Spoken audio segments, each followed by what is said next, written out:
पुराण कथा संग्रह में आप सुन रहे हैं आध्यात्मिक कथाएं। जानिए ये दिलचस्प कथा जब अगस्त्य मुनि ने विंध्याचल पर्वत को बढ़ने से रोक दिया था। अगस्त्य मुनि हिंदू धर्म के प्रमुख सप्त ऋषियों में से एक हैं। ऋषि अगस्त्य की कई कहानियां प्रसिद्ध हैं, जैसे कि अगस्त्य मुनि और लोपामुद्रा, रावण का अहंकार तोड़ना, समुद्र को पीने की कथा इत्यादि।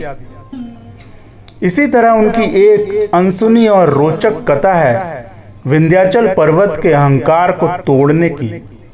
तो चलिए जानते हैं ये दिलचस्प कथा। पौराणिक कथाओं के अनुसार अगस्त्य मुनि का जन्म ब्रह्मा जी के मानस पुत्र मरीचि ऋषि के वंश में हुआ था। वे महर्षि पुलस्त्य के पुत्र माने जाते हैं, जो राक्षसों के गुरु विश्वा यानी रावण के पिता के भाई थे। इस नाते वे रावण के चाचा भी माने जाते हैं, लेकिन वे हमेशा धर्म के पक्षधर रहे। वेदों और पुराणों में अगस्त्य मुनि का उल्लेख एक दिव्य शक्तियों वाले महान ऋषि के रूप में मिलता है। उन्होंने अपने जीवन में कई अद्भुत कार्य किए हैं। उन्हीं में से एक है विंध्याचल पर्वत को बढ़ने से रोक देना। ऐसा उन्होंने विंध्याचल पर्वत के अहंकार को तोड़ने के लिए किया। लेकिन विंध्याचल पर्वत को ऐसा क्या अहंकार हो गया था, चलिए जानते हैं। जब अगस्त्य ऋषि ने विंध्याचल पर्वत को बढ़ने से रोका। कथा के अनुसार एक बार विंध्याचल पर्वत बहुत ही विशाल और घमंडी हो गया था। उसने देखा कि सूर्य हिमालय के ऊपर से होकर निकलता है, जिससे हिमालय को अधिक सम्मान मिलता है। यह देखकर विंध्याचल को ईर्ष्या हुई और उसने अपनी ऊंचाई बढ़ानी शुरू कर दी।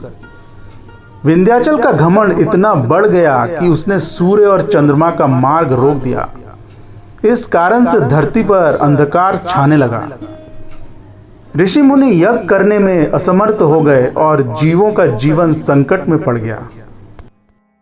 देवता और ऋषियों ने इस संकट से मुक्ति पाने के लिए अगस्त्य मुनि से प्रार्थना की। वे अपनी योग शक्ति और तपस्या के लिए प्रसिद्ध थे। अगस्त्य मुनि विंध्याचल पर्वत के पास पहुंचे और कहा, हे विंध्या, मुझे दक्षिण दिशा में जाना है। तुम कृपया झुक जाओ ताकि मैं आसानी से पार कर सकूं। विंध्याचल ऋषि अगस्त्य का सम्मान करता था, इसीलिए उसने झुककर उन्हें रास्ता दे दिया। अगस्त्य मुनि ने विनम्रता से कहा, जब तक मैं वापस ना आ जाऊं, तुम अपनी ऊंचाई ना बढ़ाना। विंध्याचल ने मुनि को वचन दे दिया। उसके बाद ऋषि अगस्त्य फिर दक्षिण भारत में बस गए और कभी लौट कर नहीं आए। इस कारण विंध्याचल पर्वत हमेशा के लिए झुका ही रह गया और कभी हिमालय के समान ऊंचा नहीं हो पाया। अगर आपको यह कथा अच्छी लगी हो तो लाइक और शेयर जरूर करें, ताकि यह ज्ञान और भी लोगों तक पहुंचे। आपकी राय हमारे लिए बहुत महत्वपूर्ण है। कमेंट में जरूर बताएं कि आपको यह कहानी कैसी लगी। फिर मिलेंगे एक नए दिलचस्प और ज्ञानवर्धक पुराण कथा के साथ। पुराण कथा संग्रह पर आपकी अपनी आध्यात्मिक यात्रा जारी रहे। धन्यवाद।